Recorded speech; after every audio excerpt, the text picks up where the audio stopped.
Bienvenue à tous, bienvenue sur le podcast de Transcendance de Jean-Luc Stachura. Jean-Luc, je suis ravie de faire ce nouvel épisode avec toi. Bonjour Katia, moi de même également, et bonjour à vous tous. Et nous sommes aujourd'hui le 29 septembre 2025. Et le 29 septembre, c'est le jour de la Saint-Michel, ou bien, autrement dit, l'archange Michael. Et je crois qu'aujourd'hui, tu avais envie de nous parler de lui et des anges. Oui, absolument. Alors effectivement, nous sommes le 29 septembre et c'est la fête de l'archange Saint-Michel. En magie, on l'appelle l'archange Michael. Alors, il faut quand même bien comprendre comment ça fonctionne quand même. Au départ, un archange, c'est au service de l'humanité, pas au service des individus. Les anges sont faits pour les individus, pour les personnalités, qui sont là pour ça. Mais un archange, c'est fait pour l'humanité. Il est important de le préciser parce que si vous faites un appel à un archange, vous devez demander pour l'humanité, pas que pour vous. Et qu'est-ce qu'on demande à un archange ? On lui demande qu'il transmet ses grâces, ses qualités, ses vertus, ses dons, ses bienfaits, ses bénédictions. Et non pas forcément commencer à demander des demandes spécifiques à vos problèmes. Donc d'abord demander pour tout le monde. Et lui, il voit immédiatement où est-ce que vous en êtes. Et puisque vous demandez pour l'humanité, eh bien effectivement, il va agir pour l'humanité, mais en même temps, et il agira pour vous, parce que vous faites bien partie de l'humanité. Hein, vous n'êtes pas un alien, vous êtes bien un être humain. Voilà, donc il va agir pour vous, il va vous aider. Voilà, donc l'archange Michael, c'est très important. Alors, l'archange Michael, alors qu'est-ce qu'on fait le 29 septembre ? Ce qu'on peut faire, c'est allumer une chandelle blanche. Voilà. Face à l'Est. Vous vous mettez face à l'Est et vous offrez, au nom de la divine providence, au nom du Dieu auquel vous croyez, eh bien, cette chandelle bénie blanche. Alors, je dis bénie parce que, au préalable, c'est mieux de la bénir. Alors, si vous ne savez pas comment bénir, vous pouvez toujours mettre votre main droite et dire, eh bien, au nom de Dieu vivant, cette chandelle blanche est bénie. Vous voyez, ainsi que vos allumettes. Voilà, ça, vous pouvez faire ça. Vous êtes face à l'Est, hein, vous regardez l'Est. Hein. C'est important, l'orientation. Alors, une fois que vous avez fait ça, vous demandez aussi de bénir vos allumettes. On bénit ces allumettes. On n'allume pas une chandelle avec des allumettes non bénies. Donc, vous faites la même chose. Vous faites un petit autel et vous placez bien une chandelle sur une feuille blanche. Voilà. Et faites attention qu'il n'y a pas de risque d'incendie. Alors, une belle chandelle blanche, hein, pas un chauffe-plat, hein, comme j'ai déjà entendu. Vous vous adressez à un archange qui a des pouvoirs, des facultés incroyables dans son élément. Et bien sûr, qu'est-ce qu'il fait l'archange Michael ? Bien particulièrement, il a le pouvoir de séparer le bon grain de l'ivraie. Il a le pouvoir de séparer le subtil de l'épais. Donc c'est très important, la séparation des contraires. Et bien sûr, nous sommes dans la période du mois de septembre, donc pour vous libérer des illusions. Parce que toutes les illusions, les fausses croyances que vous avez, eh bien, si vous les gardez, elles vont repousser au printemps. Parce que tout est lié à des cycles cosmiques qui interviennent, bien sûr, dans vos 4 éléments. Hein, vous avez un microcosme qui est en résonance avec le macrocosme, et le macrocosme, lui, il fonctionne avec la loi des éléments. L'élément universel du feu, élément universel de l'air, élément universel de l'eau et élément universel de la terre. Et cette transmutation qui s'opère, elle s'opère en même temps chez l'être humain, à condition qu'il soit ouvert à cette transmutation et à condition qu'il soit quand même qu'il pratique déjà la magie pour pouvoir le faire. Voilà, ça c'est évident. Mais en tout cas, déjà de comprendre qu'un archange est au service de l'humanité et non pas d'un individu. Est-ce qu'il y a une particularité de l'archange Michael ? Est-ce que tu peux nous parler de lui ? Est-ce qu'il a une spécificité ? Est-ce qu'il correspond à quelque chose ? Alors, il correspond à cette période de l'équinoxe, finalement. On entre dans l'automne. Oui. Hein, donc, il est certainement là aussi pour cette période spécifique Bien de sûr. l'année. Est-ce qu'il y a d'autres choses à connaître de cet archange Michael ? Oui, bien sûr, parce que l'archange Michael, alors d'abord, il y a 4 cycles dans l'année importants, qui correspondent bien sûr aux 4 saisons. Donc, on a l'équinoxe d'automne, qui est du 14 au 21 septembre. Vous avez ensuite le solstice d'hiver, du 14 au 21 décembre. Vous avez ensuite l'équinoxe du printemps, du 14 au 21 mars.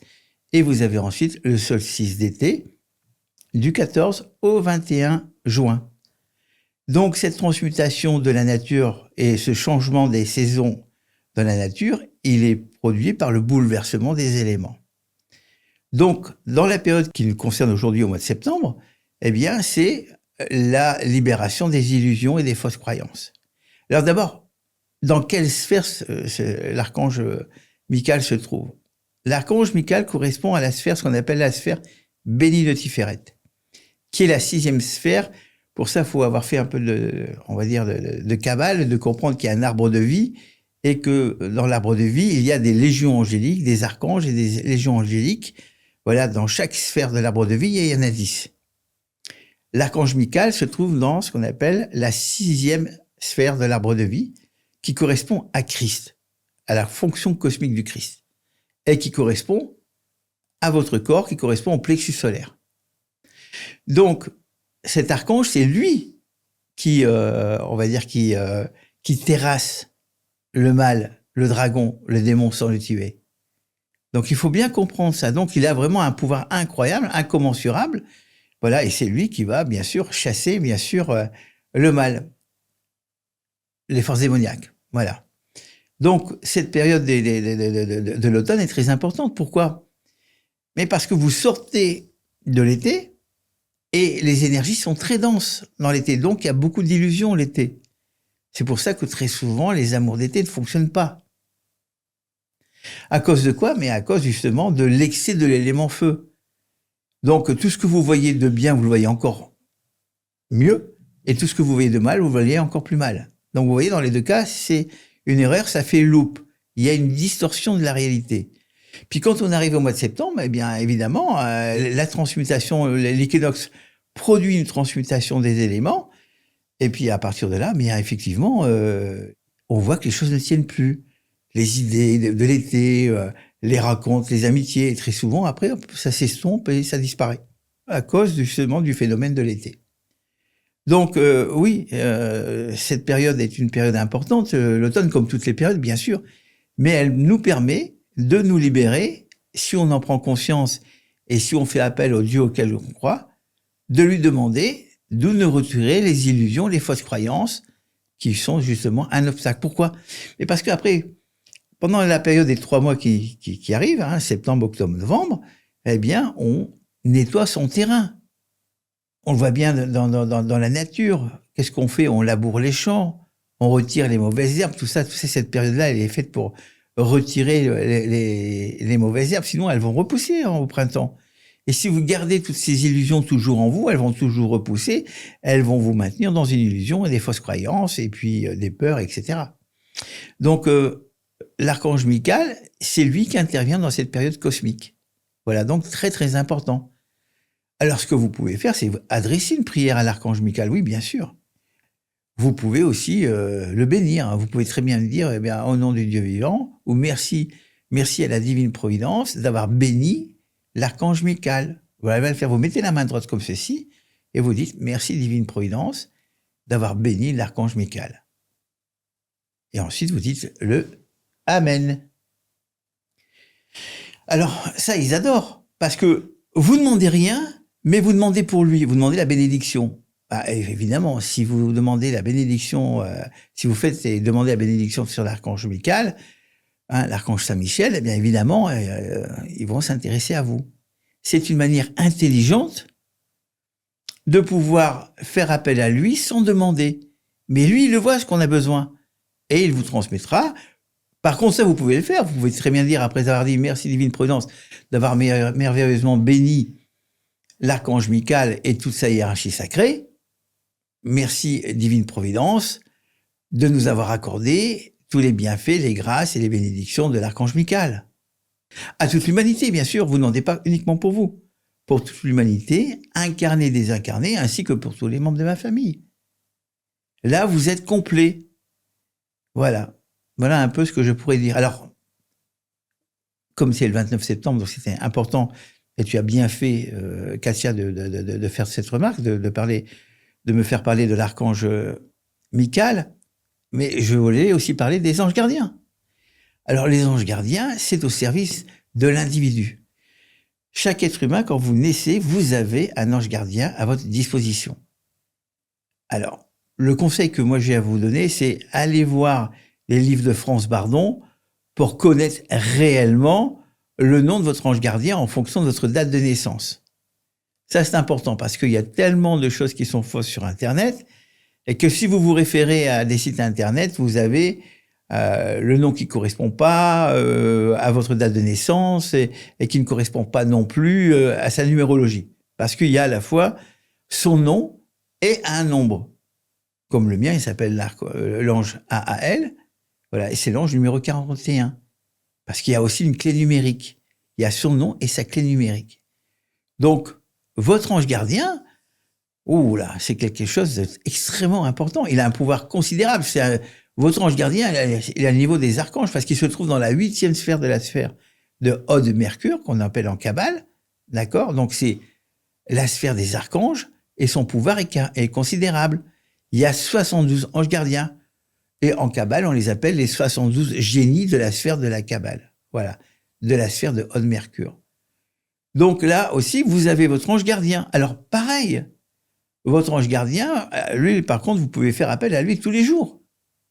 Mais demandez toujours au nom de la divine providence ou au nom du Dieu auquel vous croyez, ou au nom du Christ ou au nom de la Vierge Marie. Et là, vous dites, j'invoque mon ange gardien. L'idéal, c'est que vous connaissiez bien son nom. C'est mieux de prononcer son nom et son numéro.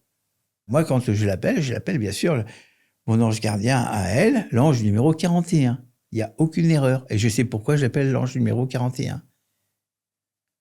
Vous voyez, c'est important dans la pratique et faire appel donc à une hiérarchie sacrée de l'invisible. Elle est sacrée, donc il y a toujours une manière de faire. Il y a des protocoles à respecter.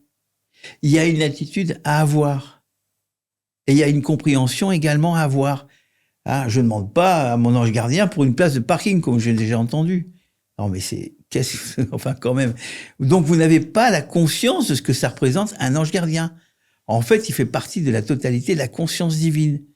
Et donc, c'est une part de la conscience divine, une part de la présence de Dieu lui-même, omniprésente. Donc, votre ange gardien, lui, il est là pour vous aider. Et vous aider à résoudre les problèmes que vous avez dans la matière en amour, argent, santé. Alors, chaque ange gardien a des spécificités parce que si vous êtes né à une heure précise, une minute précise, une seconde précise, un jour précis, un mois précis, une année précise, c'est pas pour rien, croyez-moi. Donc, c'est toujours en relation avec votre karma et avec les expériences que vous avez à vivre sur la Terre.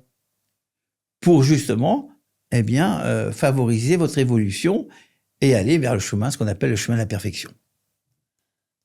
C'est extrêmement riche. Alors, si on pouvait récapituler, ce que j'entends, c'est que la haute sagesse, dans ce que tu transmets, c'est de toujours passer par la divine providence et Dieu. Ouais. Il y a cette sécurité, quelque part, cette protection qui nous permet, nous, en tant qu'initiés ou novices, de faire les choses avec de la rigueur et de la précision, notamment sur le sujet des anges gardiens ou des archanges. Alors moi, je trouve que c'est intéressant vraiment de le souligner, puisque tu l'as bien dit, pour la pratique et le petit rituel qu'on pourrait faire pour l'archange Michael, et puis aussi pour notre ange gardien. Alors, concernant maintenant les anges gardiens, si on avait un petit peu à pousser le sujet, c'est vrai que tu insistes sur le fait qu'ils ont des vertus, des qualités. D'ailleurs, ils ont chacun une sphère aussi. On voit qu'ils ont chacun une spécialité. Comment est-ce que ces anges gardiens nous aident? Ils peuvent nous aider, tu as dit, sur tous les sujets, amour, santé, travail. Qu'est-ce que tu pourrais nous dire d'autre de manière encore plus précise sur ce qu'ils peuvent nous apporter? Pourquoi est-ce que Dieu, quelque part, nous a attribué un ange gardien qui nous soit spécifique, tu l'as dit, pour chaque incarnation? Bien, il est là pour vous aider à résoudre justement les problèmes auxquels vous êtes confrontés. C'est pour ça que Dieu vous l'accorde. Il vous l'accorde. Alors, juste pour revenir, oui, il fait partie de la sphère de Haut de Mercure, donc qui correspond au nombre 8. Hein, c'est la 8e sphère. Le jour des anges gardiens, c'est le mercredi. Donc, particulièrement, vous pouvez faire appel à votre ange gardien le mercredi, en sachant que vous pouvez faire appel à lui à n'importe quel moment du jour ou de la nuit. Mais vous pouvez lui offrir une chandelle orange, parce que le mercredi, ça correspond à la couleur orange. Donc, vous pouvez très bien allumer une chandelle orange le mercredi à votre ange gardien, et pareil, en demandant d'abord à la Divine Prudence, merci Divine Prudence d'avoir béni cette chandelle. Voilà, ça vous devez faire, hein, et bien sûr, et ensuite l'allumer, toujours en ayant béni les allumettes, et vous pouvez l'offrir à votre ange gardien une fois que vous connaissez son nom. Alors même si, imaginons que vous ne connaissiez pas son nom, bien ça marcherait quand même. Vous dites mon ange gardien, lui, il sait très bien à qui il s'adresse et il sait que c'est vous. Donc il n'y aura pas d'erreur. Voilà, mais c'est bien de le savoir parce qu'il y a des secrets dans les noms et dans les nombres. Alors, lui, votre ange gardien, il a un pouvoir considérable dans la matière. Il sait exactement le niveau d'évolution dans lequel vous êtes, karmique, et ce qui vous reste à parcourir et à faire. Donc, en faisant appel à lui, bien sûr, comme tu l'as précisé, toujours au nom de la Divine Prudence et au nom du Dieu auquel vous croyez. Pourquoi ? Parce qu'on rend toujours gloire à Dieu en premier. On remercie son ange gardien, mais on rend grâce à Dieu que nous avons pu avoir le contact avec son ange gardien. Et il y a un processus, et parce que même les anges gardiens, ils préfèrent faire de cette manière. Ensuite, si vous rendez grâce à Dieu pour les bienfaits que vous avez reçus de votre ange gardien, eh bien, automatiquement, la Divine Providence va également transmettre eh bien, ces bienfaits, ces grâces à l'ange gardien qui vous aura aidé. Donc, il y a vraiment une conduite particulière à avoir, mais je vous rappelle que vous pouvez l'appeler à n'importe quel moment, je reprécise. Et par la pensée, hein, vous n'avez pas besoin de parler à haute voix, puisque c'est le plan mental.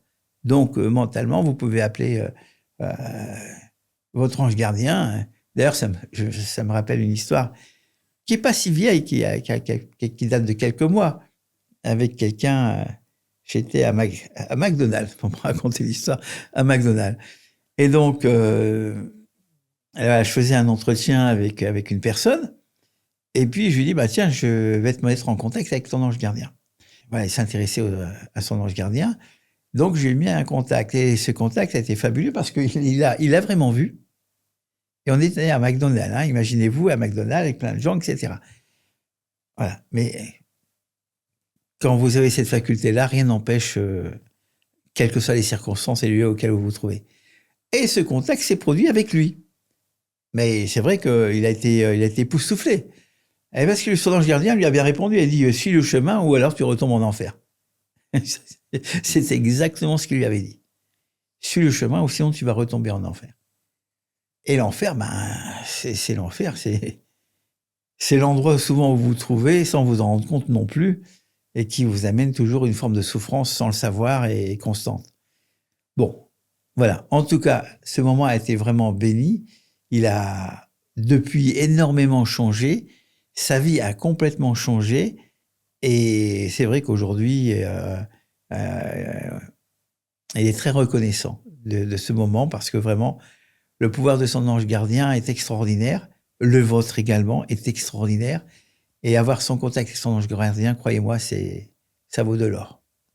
Oui, et puis ce que j'ai pu aussi observer, c'est que, alors là, tu le dis, hein, son ange gardien lui a donné un message qui est très clair, très direct. Poursuis cette voie, sinon tu vas retomber dans une situation qui t'est néfaste quelque part. Et pour l'avoir aussi pratiqué, c'est vrai que les anges gardiens nous donnent ensuite, on peut recevoir des messages d'eux. Hein, au fur et à mesure, on peut entendre des choses, on peut les voir aussi se manifester dans les rêves. En tout cas, une présence comme ça, bienveillante, qui est là pour nous guider, ou recevoir parfois, avec clarté, un message intelligible. Ça m'est arrivé plusieurs fois, d'ailleurs, je te l'avais partagé. Oui, bien sûr, je m'en souviens très bien. Et ce que j'avais envie de dire aussi, c'est qu'il y a beaucoup de personnes qui cherchent, on le sait, parce qu'on est des chercheurs sur le chemin. C'est aussi le chemin de notre incarnation, on cherche la lumière.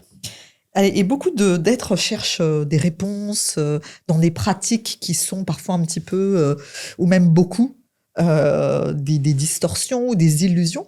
Alors que l'ange gardien, c'est d'abord c'est une grâce, tu l'as dit, c'est un cadeau. Et en plus, c'est extrêmement simple finalement.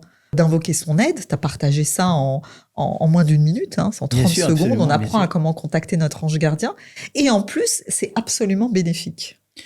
Oui, non seulement c'est bénéfique parce que sa présence, elle est là pour vous protéger, parce que la vie dans la matière est dangereuse quand même, et tout ce qui se passe, croyez-moi, avoir l'aide et la protection de son ange gardien, je pense que c'est vraiment non seulement très utile, mais surtout salutaire. Ça, c'est moi ce que je pense. Voilà. Donc, voilà. Et donc, oui, et il va vous guider, donc demandez quand vous avez des choix, parce que là aussi, les choix impliquent forcément un karma et un destin. Quand vous avez des choix à faire, surtout demandez-le à votre ange gardien si ce que vous entreprenez est un bon choix. Et lui, croyez-moi, il va vous montrer. Vous devez toujours demander à votre ange gardien, est-ce que c'est un bon choix de faire ceci? Est-ce que c'est un bon choix de faire cela? Vous vous référez à quelque chose qui est supérieur à vous, qui est une intelligence extraordinaire, et elle va vous guider. Et également, elle va vous aider à faire les bons choix. Dans la vie, c'est vraiment très important de faire des bons choix. Et non pas de se laisser, on va dire, s'auto-illusionner, premièrement, et deuxièmement, ne pas tomber dans de mauvais pièges, dans des pièges tout court, parce que forcément un piège c'est mauvais, d'accord, dans des choix qui pourraient être désastreux pour votre avenir. Et lui va vous protéger. Mais si vous faites pas appel à lui, libre arbitre, c'est votre responsabilité. Vous avez le droit de pas faire appel à lui, c'est votre choix. Libre arbitre. Et là, le libre arbitre, croyez-moi, il joue contre vous, Parce que moi, le libre arbitre, j'en veux pas, Sincèrement, c'est trop dangereux. C'est pour ça que j'offre mon libre arbitre à la Divine Providence. Là, au moins, je suis sûr que je ferai moins d'erreurs que les autres. Il y a aussi, puisque tu as dit, notre ange gardien, il est attribué selon notre karma. Est-ce que ça veut dire aussi, et j'imagine que oui, mais j'aimerais que tu nous expliques ça, qu'il nous aide aussi dans notre maturité spirituelle, dans notre compréhension du cosmos et de l'ordre des choses? Oui, bien sûr. Mais il suffit de lui demander. Merci à mon ange gardien, si je demande le mien, merci à mon ange à elle de m'avoir transmis ta connaissance, ta sagesse, ton entendement, ton illumination, bien sûr, et surtout ton illimitation. Donc vous devez demander, quand on demande transmets-moi tes grâces, tes dons, tes vertus, tout est compris dedans. Donc demandez, faites appel à votre ange gardien, faites appel même chaque jour à votre ange gardien. Ce sera quelque chose de très intelligent. Et surtout les enfants.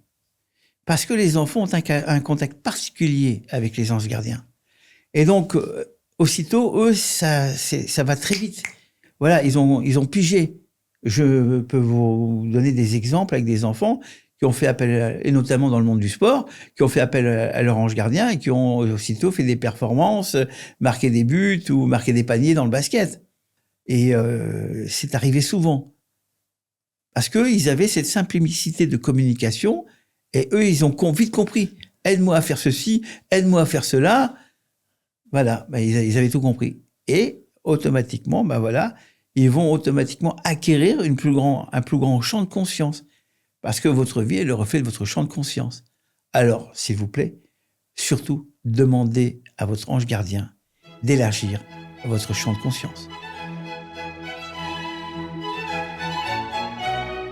Vous écoutiez le podcast Transcendance de Jean-Luc Stachura. Merci de l'avoir écouté et suivi jusqu'au bout. Si vous avez aimé ce podcast, vous pouvez lui mettre 5 étoiles et surtout le faire suivre, le transférer à vos amis, à vos collègues, à vos proches et à votre famille.